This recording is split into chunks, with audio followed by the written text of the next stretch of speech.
So let's start with the next topic. That's a CORDS 12 rule. So now basically there are 13 rules. Okay, it starts from 0 to 12. Okay, so basically we have 13 rules, but it is named to be 12 rules. Okay, because we end at number 12. Okay, so it's very commonly known as CORDS 12 rule. CORD 12 rule, this is the rules that are to be used in your RDBMS that we learned. In your other session, I told you what basically RDBMS mean. So CORD is basically the father of DBMS, people call him, because he has set some rules, okay, that has helped us build the best of the DBMS that we could. So CORD says, let's start with the rule one by one. Basically, the CORD says that whenever you have a relational model, okay, I will just repeat it in short. When I talk about RDBMS, means things are stored in the form of tables, okay, which consist of different kinds of rows and columns. And such model that has been created are known as your relational model for your database, okay, and they are known as your RDBMS. They're basically storage of data. Yes, it's collection of data, but in the form of tables.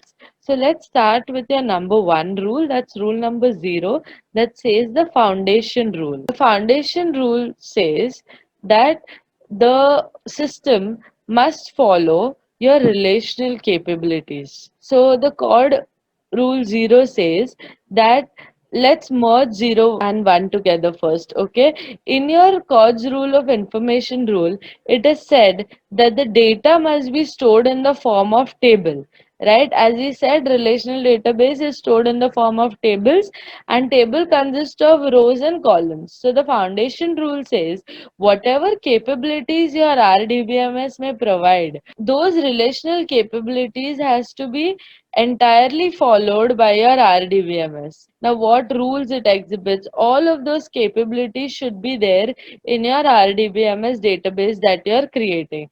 So, your first rule says that all the relational capabilities should be followed, and your information rule says that every data in your RDBMS should be in the form of tables. Moving on to your next part, that is rule 2. That says guaranteed access rule. So basically, it is saying that when you have a table, kids, if you have a table, there is a logical combination of things. Okay, in a table, as I said, you have row, you have different columns, right? Your columns are also known as your attributes, okay, and your rows are also known as tuples, right? So they are saying that there has to be a logical combination for your table. You should have a proper table name, a primary key to the table, okay, an attribute name. No other means such as pointers can be used. As in code, we make use of pointers, okay, to have reference. But over here, we have to make use of primary key and reference key. Okay, so for a particular single data, there has to be a logical access. The logical access is possible because everything is in the form of tables. So that's why we have to give a proper table name to it, a primary key and a referential foreign key for it. Okay, everything should be in the form of rows and columns and a proper attribute name, and no other means could be used to access data. This is the only logic that should be used for accessing data in RDBMS. Now, moving on to your third rule, basically the fourth one. Okay, rule 3 says systematic treatment of null values. Now we know that why your null values are used, kids. Null values are basically used whenever there are missing values, okay, or there are any inapplicable or inappropriate value which is not relevant for your particular database. At such time, okay, null values have been inputted in a system, and null values are no relation with the data types. Okay, it just puts a null value there. It is independent of your data type in the table. If it sees anything that is missing, okay, or inappropriate, the database has to enter a null value over there. So that's why it is saying you should have a systematic treatment of null values. If anything is missing or anything is not applicable, you have to fill that space with the word null. You just can't leave it blank. Okay, this is for a better working of your particular table. So your rule 4, Your next rule says active online catalog. Basically, it's online catalogs, you could say the dictionary thing, okay? This basically stores your metadata. So, online catalog may have dictionary, data dictionary stored, okay, the metadata for a particular database. Okay, you'll understand this more when you're learning your Oracle data warehouse or business intelligence. Okay, basically your data dictionary stores metadata. See kids, in database, no, metadata plays a very important role because through metadata extra information helps us map through different data in a database.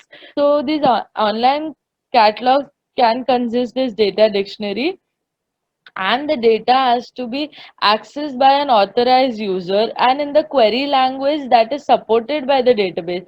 Basically there should be a common language, it says, okay, whether it is a copy of something or the original data, it has to be accessed in a common SQL query language. Okay, it should not use two different platforms. So basically they're saying if the query language that is used, okay, by the user or by the system admin, okay, to access a particular catalog, you should have access in the database with the same query language throughout.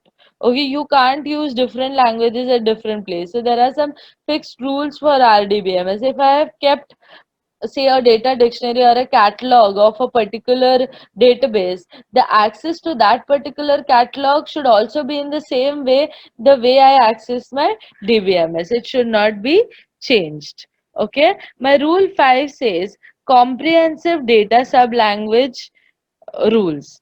Okay, so basically it says that there should be a linear syntax that supports data definition, manipulation, and transaction management.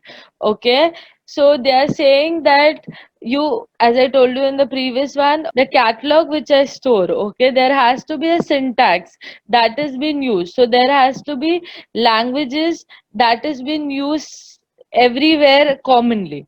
So even if I'm doing data definition or manipulation or transaction management operation, every process that is taking place in my database, okay, has to be in a linear syntax, basically in the same syntax. I cannot do one work with some other query and other with another thing.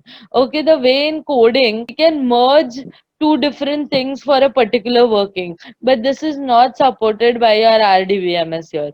Okay, your RDBMS says that why this is done, because the complexity should not increase. It says that you have to use a particular linear syntax throughout the working of a particular applications, okay, for your database part, and if not, it would be considered to be a violation of rules. Your rule number 6 says view updating rules. So basically, it says anything that you write theoretically should be practically implemented. What does this mean? See, what happens is when we are making project, right, in TY, when you all are in TY, when you're making project, what will you do?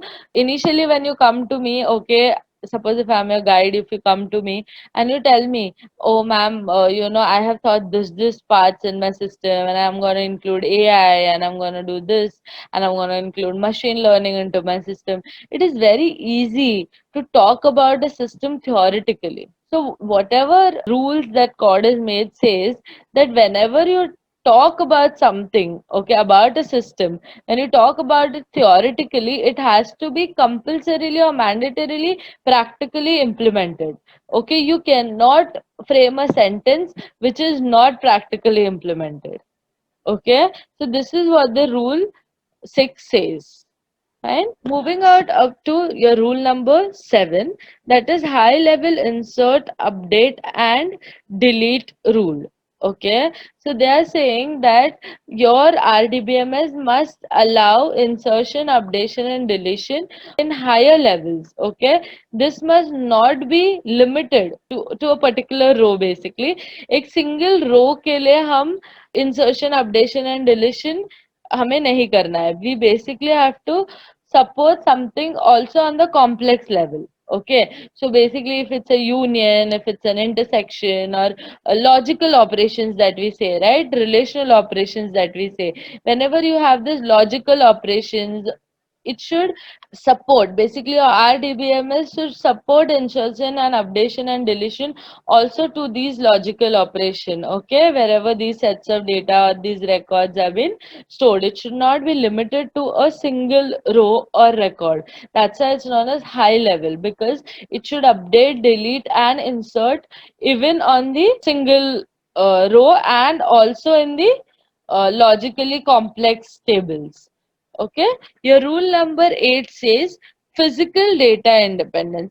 This basically says, kids, if there is any changes in the physical part of your system, as we learned in data abstraction, there is three layers. Okay, we learned there is view level, there is logical level, and there is physical level. So these basically, your view is your application part, right? So we have three levels, right? So basically they're saying any changes made in the physical data, okay, should not affect my application in the front that the user is seeing.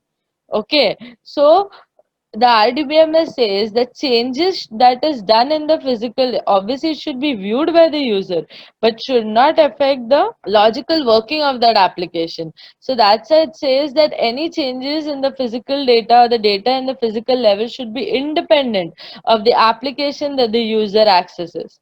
Okay, now the same thing for the logical level. Okay, if there's any changes in the logic, basically, see, suppose if we talk about Facebook, say a 10 days later or a 20 days later you have an update. Okay, so whatever is there on my screen previously does not change, kids. WhatsApp gives you update. There's a lot of logical changes to your system, right? Suppose if there was only like and comment there and there was an extra button added to share. Okay, there's a logic that was being changed. Maybe the working of some part of a system is changed, but it should not affect this the part or something that is already there or been used by the application. This is what it means. So this is what logical data independence and physical data independence mean. So any changes in the physical data set or at the logical data part should not affect the application level working of the user.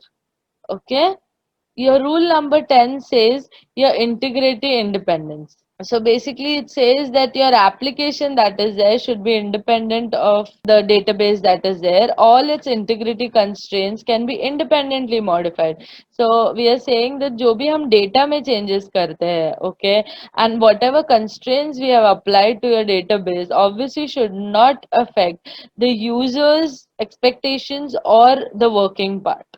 Okay, so basically it says any rule that is made in the database, okay, should be independent and should not affect the front end application or the interface. Okay, so these are the three parts. This is about physical data independence, logical data independence, and integrity independence. Okay, your rule number 11 says distribution independence. So basically, you say that, see, when you're having a Google search, kids, okay, or you could take any bigger servers that you work with, okay, it is not necessary that the data that you get now, suppose if I Google something, okay, it is not necessary that the data is from a server that is just close to your house, say in Mumbai or say in India. It's not necessary. Okay, Google is a big, big thing, right? So the data is distributed at different servers. It could give you an access of any data, okay, or from any server that is placed in any country, right? Wherever it could reach to or however it could reach to. तो basically हमारा data जो है वो distributed होता है, right, but user never understand that part, right? The user could never see that the data has come from different servers, right? So this is a, you could say, a illusion has been created in front of the user. Okay, so user never understands basically that where is this data coming from, okay, and how many paths is my data distributed to. So basically, जो भी distribution of data है, that is independent from the application. Okay, the user level cannot see that the data has come from different locations. So that is the part that, or the rule that is to be followed. Okay, and rule 12 says non-subversion rule. To subvert basically means to breach, kids. Okay, So non-subversion rule says that for your database case, there should be no bypass of security. Okay, if I'm using a particular query, okay, SQL query or whatever query I make use or the language that I use, okay, for my database should not be bypassed on any lower level. The access authorization, everything should be properly given, and the security should be considered on a higher level. Okay, security could not be breached at the lower level language that we are using. Okay, so the access part or the authorization part or the role based part has to be properly managed and used in your RDBMS. Okay, this is all about your COTS 12 rules. Thank you, everybody.